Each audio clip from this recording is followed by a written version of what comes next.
ஆண்டவர் உங்களை ஆசீர்வதிப்பாராக. தேவன் உங்கள் வாழ்க்கையில பெரிய காரியங்களை செய்வாராக. கர்த்தர் நல்லவர். ஆமென். வாசிக்க வேண்டிய வேத பகுதி ரோமருக்கு எழுதின நிருபம் 3ஆம் அதிகாரம் 3வது வசனம். சிலர் விசுவாசியாமல் போனாலும் என்ன, அவர்களுடைய அவிசுவாசம் தேவனுடைய உண்மையை அவமாக்குமோ? 4வது வசனம் முன் பகுதியிலே அப்படி ஆக்க மாட்டாது. இதிலே வாசிக்கும் பொழுது சிலர் சந்தேகப்பட்டாலும் என்ன, விசுவாசியாமல் போனாலும் என்ன, அப்படி விசுவாசிக்காமல் இருக்கிறதுனாலே அவர்களுடைய அவிசுவாசம் தேவனுடைய உண்மையை அவமாக்குமோ? அப்படி ஆக்க மாட்டாதே என்று சொல்லி இதில் எழுதியிருக்கிறது. நீங்கள் ஆதிய புஸ்தகத்துக்கு வரும் பொழுது 17வது அதிகாரம் 17வது வசனம். அப்பொழுது ஆபிரகாம் முகங்குப்புற விழுந்து நகைத்து, 100 வயதானவனுக்கு பிள்ளை பிறக்குமோ? 90 வயதான சாரால் பிள்ளை பெறுவாளோ என்று தன் இருதயத்தில் சொல்லிக்கொண்டு. கர்த்தர் நல்லவர். இந்த இடத்துல வாசிக்கும் பொழுது ஆபிரகாம் முகங்குப்புற விழுந்து நகைக்கிறான். ஏன் நகைக்கிறான்னா, ஆண்டவர் சொல்றாரு, நான் அவளை ஆசீர்வதித்து உனக்கு ஒரு குமாரனை தருவேன் என்று சொன்ன உடனே ஆபிரகாமுக்கு சந்தேகம். அதான் சிரிப்பு வருகிறது. விசுவாசம் இல்லை. ஒரு கடவுள் சொல்லும் பொழுது விசுவாசத்திற்குள்ளே வந்திருக்க வேண்டும் என சொல்லுகிறவர் ஆண்டவர். கட்டாயம் அதை நிறைவேற்றவர் வல்லவராய் இருக்கிறார் என்று சொல்லி ஒரு நம்பிக்கை வந்திருக்க வேண்டும். ஆனால் ஆபிரகாமுக்கு இல்லை. ஆனால் ஆபிரகாம் விசுவாசிகளின் தகப்பன். ஆபிரகாம் விசுவாசித்தான், அது அவனுக்கு நீதியாக எண்ணப்பட்டது. அதனை 17 வாசிக்கும் பொழுது முகங்குப்புற விழுந்து நகைத்து, 100 வயது இருக்கும் பொழுது பிள்ளை பிறக்குமோ, அவளுக்கு 90 வயது இருக்கும் பொழுது பிள்ளை பெற வாய்ப்பு உண்டோ என்று சொல்லி நகைக்கிறதை பார்க்கிறோம். தேவனுடைய வார்த்தை வாசிக்கும் பொழுது வானத்து நட்சத்திரங்களைப் போல பூமியில் இருக்கிறதான கடற்கரை மணலை போல உன் சந்ததி பெருகும் என்று சொல்லி தேவன் ஆபிரகாமோட சொல்லியும் கூட ஆபிரகாமுக்கு சந்தேகம். எனக்கு ஏறக்குறைய 75 வயது இருக்கும் பொழுது தேவன் அவரோடு கூட பேசுகிறார். 25 ஆண்டுகளிலே அவனுக்கு ஒரு சந்தேகம். முகங்குப்புற விழுந்து 100 வயதானவனுக்கு பிள்ளை பிறக்குமோ, 90 வயதான சாரால் பிள்ளை பெறுவார் என்று சொல்லி இதயத்தில் சொல்லிக் கொள்றான். அவனுக்குள்ள ஒரு நகைப்பு அவருக்குள்ள. அப்போ இந்த வசனம் என்ன சொல்லுது? ஆபிரகாம் அவிசுவாசப்பட்டாலும் நகைத்தாலும் ஆபிரகாம் வாழ்க்கையிலே செய்யக்கூடிய தேவ திட்டங்களை நிறைவேற்றுவதற்கு உண்மை உள்ள தேவனாக இருக்கிறார். அவன் சந்தேகப்படுறான். அவனோட மனைவி நீங்கள் வாசிக்கும் பொழுது அந்த ஆதியா புஸ்தகம் 18, 13 வாசிக்கும் பொழுது சாராள் நகைக்கிறாங்க, சிரிக்கிறாங்க. இது எப்படி எனக்கு உண்டாகும்? 90 வயதாயிருச்சு, பாட்டியாகி விட்டனே, பிள்ளை பெற வாய்ப்பே இல்லை என்று சொல்லி அந்த அம்மா அந்த இடத்துல நகைக்கிறாங்க. அப்புறம் ஆபிரகாமும் நகைக்கிறாரு, சாராலும் நகைக்கிறாங்க. ஆனால் தேவ திட்டம் என்னன்னா, ஆபிரகாம் மூலமாக ஒரு ஈசாக்கை கொடுத்து 800 கோடி ஜனங்களுக்கு மேலே இருக்கிற இன்றைக்கு வாழுகிற தேவனுடைய பிள்ளைகளுக்கு அவர்கள் தகப்பனாகவும் தாயாகவும் ஏற்படுத்த வேண்டும் என்று தேவனுடைய திட்டம். இன்றைக்கு ஊழியம் செய்து வருகிற ஊழியர்கள் ஒரு இடம் கிடைக்கவில்லை என்றால் சோர்ந்து போய்விடுகிறோம். ஒரு சபை கட்ட முடியவில்லை என்றால் சோர்ந்து போய்விடுகிறோம். ஆத்துமாக்களை கொண்டு வந்து சேர்க்க முடியவில்லை என்று சொன்னால் சோர்ந்து போய்விடுகிறோம். ஆனால் தேவன் நம்மை பார்த்து சொல்லுவார், கடற்கரை திரளான கூட்டம் உன் வசம் திரும்பும் என்று சொல்லுவார். ஆனால் சபையில் பார்க்கும்போது 10 பேர், 15 பேர், 20 பேர் இருப்பாங்க. ஆனால் வசனம் எப்படி? கடற்கரை திரளான கூட்டம் வசமாக திரும்பும். சூழ்நிலையை பார்த்து சந்தேகப்படக்கூடாது, சூழ்நிலையை பார்த்து ஏமாந்து போகக்கூடாது. சூழ்நிலையும் மாற்ற வல்லவராய் இருக்கிறார் என்று சொல்லி நம்பிக்கை இருக்க வேண்டும். ஊழியர்கள் சோர்ந்து போறீங்க, வேண்டாம், சோர்ந்து போக வேண்டாம். அழைக்கும் போது தேவனுடைய வார்த்தை உங்களோடு பேசியிருப்பார், வாக்குத்தத்தத்தை உங்களுக்கு கொடுத்திருப்பார். அதையே நாம் சந்தேகப்பட வேண்டும்? அதை விசுவாசிக்க வேண்டியதனை காலங்கள் வரும்போது அதை நிறைவேற்றுவார். சின்னவன் 1000ஆகவும் சிறியவன் பலத்த ஜாதியுமாக மாறுகிற காலம் வரும். அன்றைக்கு இருந்த சாரால் நகைத்தாலும் ஆபிரகாம் நகைத்தாலும், மகனே, பிள்ளைகளே, 100 வயதிலே உனக்கு நான் பிள்ளையை கொடுக்க என்னால் முடியும் என்று சொல்லி அவனோடு கூட பேசியிருக்கலாம். உன் மனைவி நகைக்கிறாள் என்று சொன்ன உடனே அவரோடு கூட ஆபிரகாம் மூலமா அந்த சாராளுக்கு தேவன் பேசியிருக்கலாம். உனக்கு 90 வயது ஆனால் எனக்கு 100 வயது ஆனால் என்ன, நம்ம பிள்ளையை தருவது தேவன் அல்லவோ என்று சொல்லி ஒருவேளை அவங்க விசுவாசித்திருக்கலாம். நகைப்பு உண்டு, ஆனால் பின் நாட்கள் அவங்க விசுவாசித்திருப்பாங்க. அல்லேலூயா.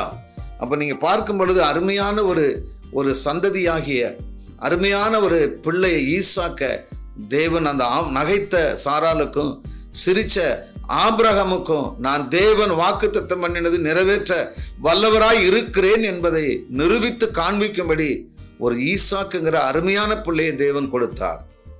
கர்த்தர் நல்லவர். இன்னொரு சம்பவத்தை பார்க்கலாம். லூக்கா எழுதின சுவிசேஷத்திற்கு வருவோம். 1:34 வாசிப்போம். அதுல இப்படியா எழுதியிருக்கிறது, அதற்கு மரியாள் தேவ தூதனை நோக்கி, இது எப்படி ஆகும், புருஷனை அறியேனே என்றாள். இப்ப தேவ தூதன் மரியாளை பார்த்து, தேவ தூதன் அவளை நோக்கி, மரியாளே பயப்படாதே, தேவனிடத்தில் கிருபை பெற்றாய், இதோ நீ கர்ப்பவதியாகி ஒரு குமாரனை பெறுவாய், அவருக்கு இயேசு என்று பெயரிடுவாயாக. அன்பான தேவ பிள்ளைகளே, ஒரு தேவ தூதனே மரியாளிடம் பேசும் பொழுது அவள் என்ன சொல்லுகிறார் என்று சொல்லி பார்த்தால், நான் புருஷனை அறியேனே, திருமணமும் ஆகவில்லையே, நான் புருஷனை அறியாமல் இருக்கும் பொழுது ஒரு கன்னி பெண்ணுக்கு எப்படி பிள்ளை உண்டாகும் என்று சொல்லி இந்த இடத்துல மரியாள் சந்தேகப்படுறாங்க. எப்படி ஆகும், எதிர்த்து பேசுறாங்க. ஆனா தேவ திட்டம், இந்த பூமியில இயேசு கிறிஸ்து மரியாள் மூலமாக தான் பிறக்க வேண்டும் என்று சொல்லி தேவ திட்டம். அப்ப மரியாள் மூலமாக பிறக்க வேண்டிய பிள்ளை மார்த்தாள் மூலமாய் பிறக்க முடியாது, மரியாள் மூலமா மாத்திரமே பிறக்க முடியும். அந்த மேசியா அந்த மரியாள் வயிற்றிலே பிறக்க வேண்டும் என்று சொல்லி தேவ திட்டம் இருந்ததினால்தான் மரியாளை பார்த்து கிருபை பெற்றவளை நீ வாழ்க என்று சொல்லி அந்த இடத்துல அந்த தேவ தூதன் மரியாளோடு பேசுகிறான். அப்படி அவன் பேசும் பொழுது மரியாள் சந்தேகப்படுகிறாள், எப்படி அறிவேன், நான் புருஷனை அறியேனே, இது எப்படி ஆகும் என்று சொல்லி ஒரு கேள்வியை கேட்கிறார்கள். ஆனால் தேவ திட்டம் மேசியா பிறக்க வேண்டும் என்று சொல்லி, ஒருவேளை மரியாள் அந்த இடத்துல புருஷனை அறியேனே இது எப்படி ஆகும்னு சொல்லி ஒருவேளை சொல்லியிருந்தாலும், தேவ திட்டம் மரியாள் மூலமாக ஒரு பிள்ளையை கொடுக்க வேண்டும் என்று சொல்லி தேவ திட்டம் இருக்கிறதுனால இந்த திட்டம் நிறைவேறுகிறது. நீ பின்பாக வசனங்களை வாசிக்கும் பொழுது மரியாள் மூலமாகவே இயேசு கிறிஸ்துவை தேவன் பெற்றெடுக்க கிருபை செய்திருக்கிறார், கொடுத்திருக்கிறார். அப்ப மரியாளுக்கு ஒருவேளை பேசின பிறகு, ஒருவேளை தேவ தூதன் போன பிறகு நீங்க அடுத்து வசனங்களை வாசிக்கும் பொழுது அதில் என்ன சொல்லுகிறான்னு சொல்லி பார்த்தால், நான் ஆண்டவருக்கு அடிமை, உடைய வார்த்தையின்படி எனக்கு ஆக கடவுது என்றால், அப்பொழுது தேவ தூதன் அவளிடத்திலிருந்து போய்விட்டான். நல்லா கவனிங்க, 38வது வசனத்துல, நான் ஆண்டவருக்கு அடிமை, உம்முடைய வார்த்தையின்படியே எனக்கு செய்யும். ஒரு விண்ணப்பத்தை பண்றதை பாருங்க. முதலாவது சந்தேகப்படுற மரியாள் பின் வரும் வசனங்களை வாசிக்கும் பொழுது என்ன செய்யறாங்க, நான் ஆண்டவருக்கு அடிமை. சந்தேகப்பட்டாலும் பின்னாடி அவங்க அடிமையா ஒப்பு கொடுக்குறாங்க. உங்களுடைய சித்தத்தின்படி செய்யுங்கப்பா அப்படின்னு சொன்ன உடனே இயேசு கிறிஸ்து இந்த பூமிக்கு அனுப்பி கொடுத்தார். கர்த்தர் நல்லவர். இன்னொரு பகுதியை நாம் வாசிக்கலாம். லூக்கா எழுதின சுவிசேஷம் 1ஆம் அதிகாரம் 18வது வசனம். அப்பொழுது சகரியா தேவ தூதனை நோக்கி, இதை நான் எதினால் அறிவேன், நான் கிழவனாய் இருக்கிறேன், என் மனைவியும் வயது சென்றவளாய் இருக்கிறாளே என்றான். அதற்கு 20வது வசனம், இதோ தகுந்த காலத்திலே நிறைவேறப் போகிற என் வார்த்தைகளை நீ விசுவாசியாதபடியினால் இவைகள் சம்பவிக்க நாள் மட்டும் நீ பேசக்கூடாமல் ஊமையாய் இருப்பாய் என்று சொல்லி அந்த தூதன் சொல்றான். இந்த இடத்துல சகரியா என்ன சொல்றாரு, நான் கிழவனாய் இருக்கிறேன், என் மனைவியும் வயது சென்றவளா இருக்கிறார்களே.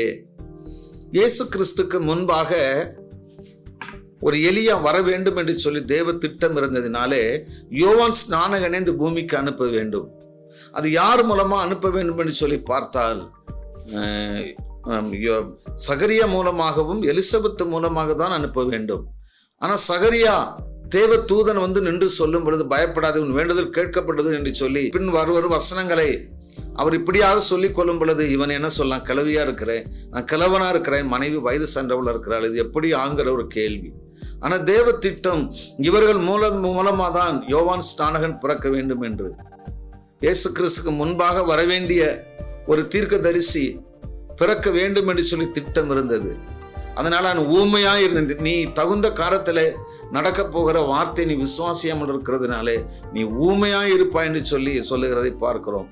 சில வேளைகளிலே இவங்க ஊமையா இருப்பதற்கான காரணமே என்னவென்று சொல்லி பார்த்தால், அவன் விசுவாசியாமல் இருக்கிறதுனால தான். அவனுக்கு விசுவாசம் இல்லை, ஆனால் தேவ திட்டம் நிறைவேறுகிறது.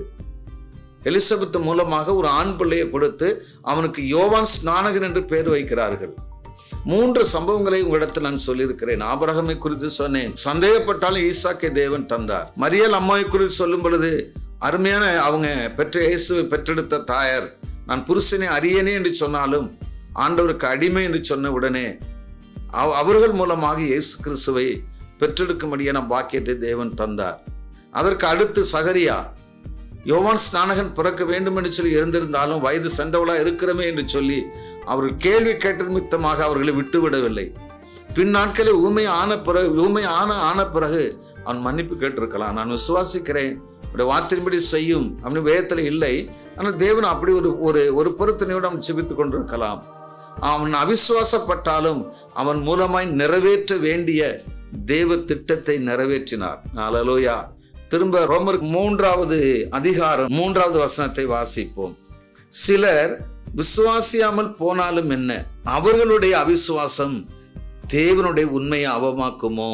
யார் அவிசுவாசமாய் இருந்தாலும் தேவ திட்டம் ஒன்று இருக்கிறது, அந்த தேவ திட்டம் நிறைவேறும். என்னுடைய வாழ்க்கையிலே ஒரு சொந்த இடம் இல்லை, சபை நடத்துவதற்கு சொந்த ஆலயம் இல்லை. அப்போ இப்படி இருக்கிற நேரத்தில் தேவன் என்னோடு கூட பேசுகிறார், உனக்கு 100 ஏக்கரை தருவேன் என்று. மிகவும் சொற்ப ஜனங்கள் தான் தேவ சமூகத்துக்கு வந்து கொண்டிருக்கிறார்கள். அப்படி இருந்தும் தேவன் என்னோடு கூட தேவன் பேசுகிறார், கடற்கரை திரளான கூட்டம் வசம் திரும்பும் என்று, உன் இருதயம் அதிசயப்பட்டு பூரிக்கும் என்று தேவன் என்னோடு கூட பேசுகிறார். ராஜாக்கள் பிரபுக்கள் நடந்து வருவார்கள் என்று சொல்லி தேவன் பேசுகிறார். நீ அநேக தேசங்களுக்கு கால் வைக்க நான் அழைத்து செல்வேன் என்று சொல்லி தேவன் பேசுகிறார். நீங்க மிகப்பெரிய திட்டங்களை தேவன் என்னோடு கூட பேசிக்கொண்டே இருக்கிறார். நீ கால் வைக்காத தேசமே இருக்காதுன்னு சொல்லி பல முறை தேவன் என்னோடு கூட பேசியிருக்கிறார். ராஜாக்கள் பிரபுக்கள் உன்னை தேடி வருவாங்கன்னு சொல்லி பேசியிருக்கிறார். நீ நடத்துகிற கூடைக்கு பல தேசங்களிலிருந்து ஃப்ளைட்ல ஆராதனைக்கு வருவார்கள் என்று சொல்லி தேவன் சொல்லியிருக்கிறார். இதெல்லாம் விசுவாசிக்க முடியுமா? 100 ஏக்கர் கிடைக்குமா?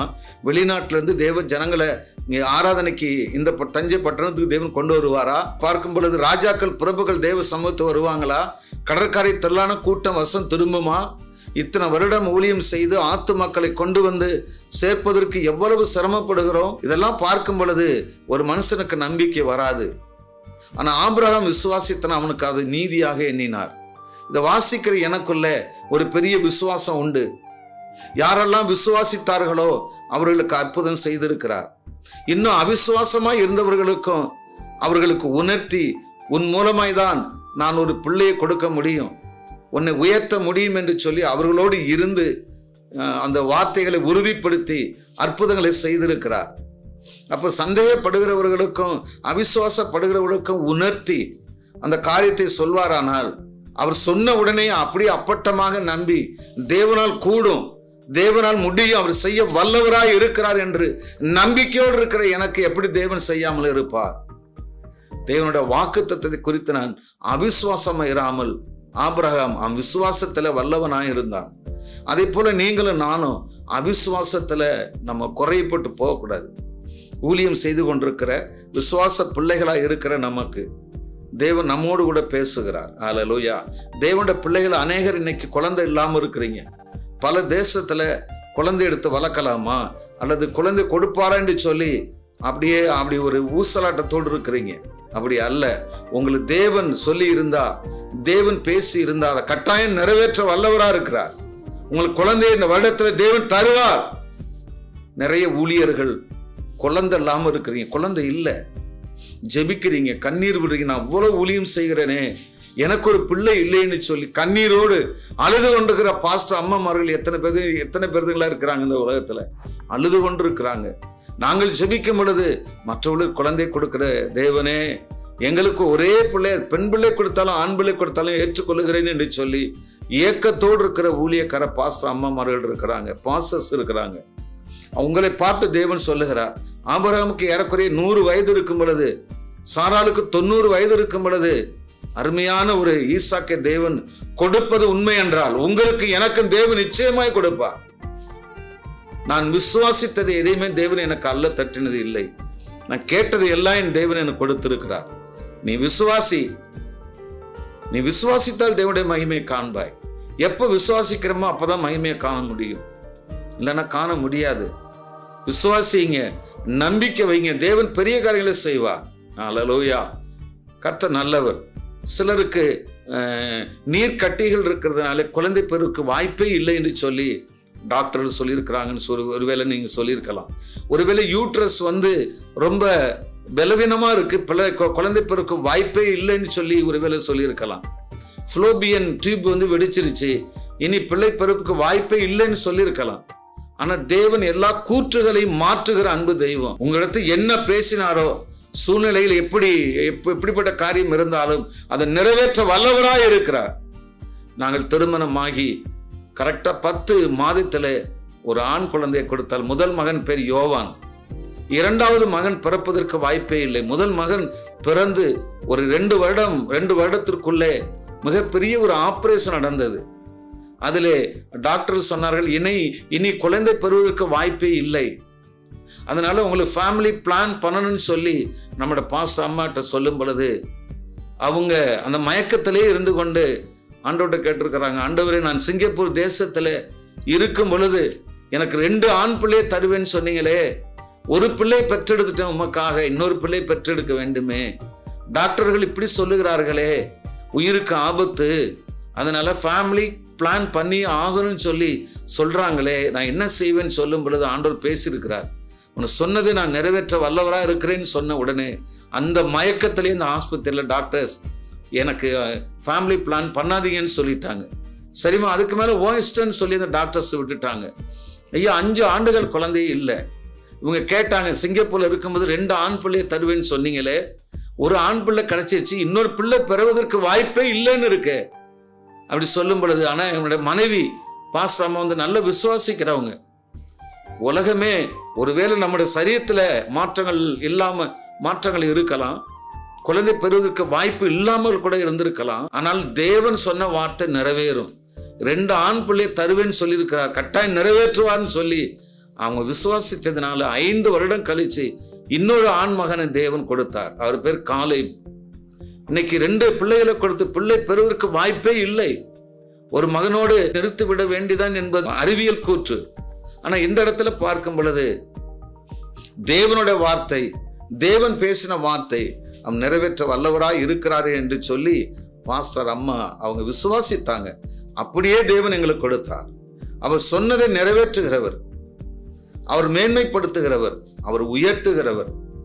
எத்தனை சூழ்நிலைகள் நமக்கு மாறினாலும், எந்தெந்த சூழ்நிலைகள் நமக்கு ஏற்பட்டாலும் தேவன் சொன்னதை நிறைவேற்ற வல்லவராக இருக்கிறாருங்க.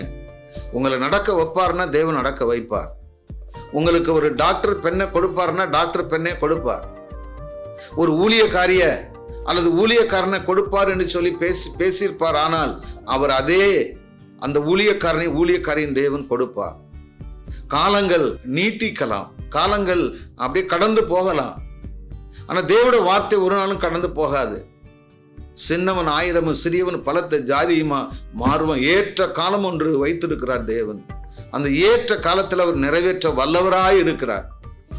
நான் சிறு வயதிலே நான் அம்மா அப்பா இறந்ததுனால தனிமையாய் வீட்டில் படுத்திருக்கும் பொழுது நான் ஆண்டவர்கிட்ட கேட்பேன், எனக்கு ஒரு திருமணத்தை செய்து கொடுத்தால் மனைவி இருப்பார்கள், பிள்ளைகள் பெற்று பிள்ளைகளும் இருப்பார்களே, நாங்கள் ஊழியத்தை நல்ல திறம்பட செய்யலாமே என்று சொல்லி நான் நினைத்தேன். ஆனால் வாய்ப்பே இல்லை, திருமணத்துக்கு வாய்ப்பே இல்லை. வயதமாகி கொண்டிருக்கிறது. பலவீனமா இருக்கிறதுனால திருமணம் பெண் கொடுப்பதற்கு எல்லாரும் யோசிக்கிறார்கள். வருமானமும் இல்லை. இந்த நிலைமையில எப்படி திருமணம் செய்ய முடியும்? ஆனா ஆண்டவர் சொன்னார், இன்னைக்கு நீ உன் வீட்டுல படுத்திருக்கிற தனிமையா, இன்னைக்கு ஒண்டி ஆளா நீ படுத்திருக்கிற. ஆனா காலங்கள் வரும் பொழுது உன் வீடு நெருக்கமா இருக்கும். உனக்கு ஒரு மனைவியை கொடுப்பேன், பிள்ளைகளை கொடுப்பேன், உன்னை உயர்த்துவேன் என்று சொன்னார் தேவன். அந்த நாள்ல அப்படியே நான் தேவனை நம்பினேன். இன்றைக்கு வேண்டுமென்றால் வனாந்திரமா இருக்கலாம், இன்னைக்கு வேண்டுமென்றால் பெண் கிடைக்காம இருக்கலாம், குழந்தைகள் இல்லாம இருக்கலாம். ஆனா எனக்குன்னு ஒரு காலத்தை வச்சிருக்கிறார், நியமித்து வச்சிருக்கிறார். அது எந்த தேசத்துல இருந்தாலும் அந்த பெண்ணை கொண்டு திருமணம் செய்து முடிப்பார் என்று நம்பிக்கையோடு இருந்த எனக்கு ஒரு ஏற்ற காலம் வரும்போது சிங்கப்பூரில் வேலை செய்த பெண்ணை துரிதமாய் இந்தியாவுக்கு போ என்று சொல்லி என்னுடைய ஜபத்தினால இந்தியாவில் எங்கள் ஊர் பக்கத்து ஊர் கொண்டு வந்து அவர்களே அந்த தேசத்தில் அந்த சிங்கப்பூர் தேசம் இந்தியாவுக்கு வந்தார்கள். வந்த பிறகு நான் ஊழியத்துக்கு போகும்போது அவரை சந்திக்கும் பொழுது அவர்கள் பேசின வார்த்தைகள் எல்லாமே இந்த வாலிப வயதில் தேவனுக்காக கண்ணீர் விட்ட ஒரு நல்ல ஒரு சகோதரியா இருந்தார்கள். பெரியவர்களை பார்த்து பேசி அந்த பெண்ணை கேட்டு தேவன் எனக்கு அந்த திருமணத்தை செய்து முடித்தார். நான் தனிமையா இருந்து எனக்கு மனைவியை கொடுத்தார், 2 பிள்ளைகளையும் கொடுத்தார். தேவன் எப்படி கைவிடுவார்? கைவிடவே மாட்டார். இந்த பரிசுத்தவான்களுக்கு கொடுத்த அன்பு தெய்வம் நமக்கும் கொடுப்பார். நம்பிக்கையோடு செயல்படுங்க, சோர்ந்து போகாதீங்க. தேவன் பெரிய காரியங்களை செய்வார், வெட்கப்படுத்த மாட்டார். ஆமென். மனுஷன் மனம் மாறிடுவான். இன்னைக்கு தருவேன்னு சொன்னாலே தரமாட்டாங்க. மனிதன் என்றைக்கும் மனம் மாறுகிறவன். ஆண்டவர் மனம் மாறாதவர். சூழ்நிலையை தயவு செய்து பார்க்கக்கூடாது. நான் ஒரு நாளும் என் சூழ்நிலையை பார்க்கல. நான் என் சூழ்நிலையை நான் பார்த்துருப்பேன்னா இன்னும் அந்த கிராமத்தில் தான் நான் இருந்திருப்பேன், ஒரு விசுவாசியா இருந்திருப்பேன். இன்னைக்கு உலக நாடுகளே பார்க்கிற அளவுக்கு இந்த டிவி மூலமாக, இந்த நித்தியம் டிவி மூலமாக நான் பேசுகிறேன் என்று சொன்னால் நான் விசுவாசித்தேன். என் வாழ்க்கையில் அது நீதியாக எண்ணப்பட்டது. என் வாழ்க்கையில் ஒரு பெரிய மேன்மையை கொண்டு வந்தது. கட்டாயம் உங்களையும் தேவன் ஆசீர்வதிப்பார். ஒரு பாடலை பாடுவோம். நீ நம்ப பண்ணின உந்தன் வாக்குகளை நினைத்து நிறைவேற்றுவே. நீ நம்ப பண்ணின உந்தன் வாக்குகளை நினைத்து நிறைவேற்றுவே. மறவாமல் நினைப்பவரே ஏசையா, நிறைவேற்றி முடிப்பவரே. மறவாமல் நினைப்பவரே ஏசையா, நிறைவேற்றி முடிப்பவரே.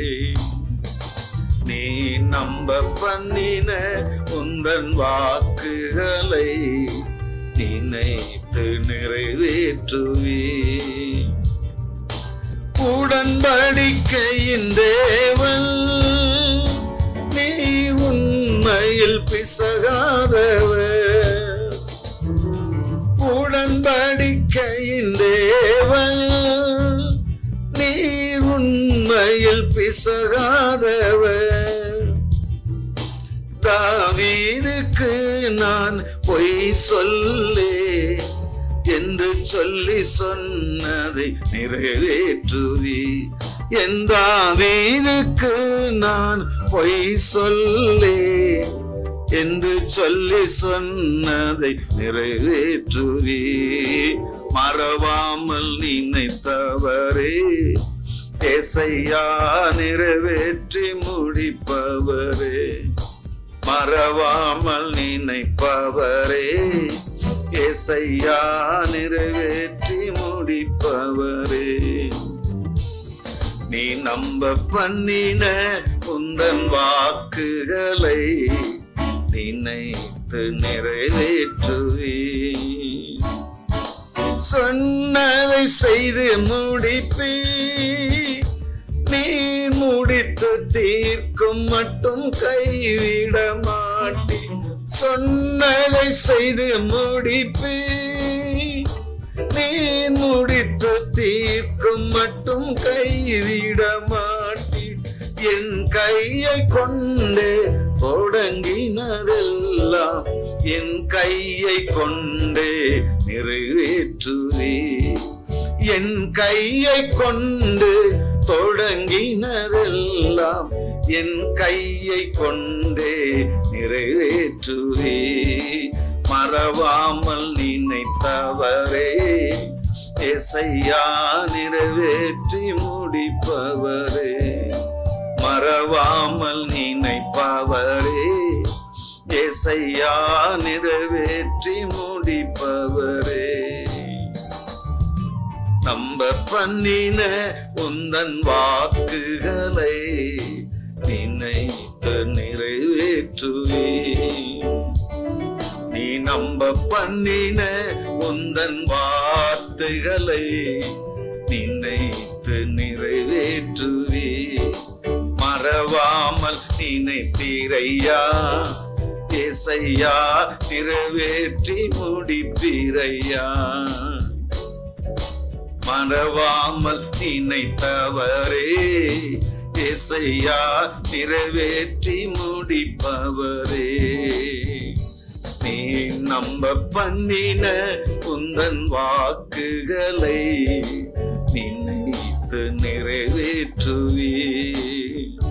நீ நம்ப பண்ணின உந்தன் வாக்குகளை நினைத்து நிறைவேற்றுவே. உங்களுக்காக ஒரு ஜெபத்தை ஏறெடுக்கிறேன். கண்களை மூடி ஜெபிக்கலாம். நேசிக்கிறதான நல்ல பிதாவே, உம்மை துதிக்கிறோம். ரோமருக்கு எழுது நிருபத்தில் 3ஆம் அதிகாரம் 3ஆம் வசனத்திலே எங்களோடு கூட பேசி வாக்குத்தத்தம் பண்ணினது ஒரு உண்மை உள்ளவர், அவர் அப்படியே செய்வார் என்று சொல்லி நம்பிக்கையோடு காத்திருந்த அந்த 3 பரிசுத்தவான்களுக்கும் மிகப்பெரிய அற்புதத்தை செய்தவர், எங்களுடைய வாழ்விலும் மிகப்பெரிய அற்புதத்தை செய்வீர் என்று சொல்லி நம்பிக்கையோடு காணப்படுகிறோம். நாங்கள் அவிசுவாசப்பட மாட்டோம். வார்த்தை கேட்ட உடனே விசுவாசிப்போம். இந்த விசுவாசிக்கும் பொழுது தேவனுடைய மகிமை நாங்கள் காண்போம். என் தேவன் பெரிய காரியங்களை செய்வீர்.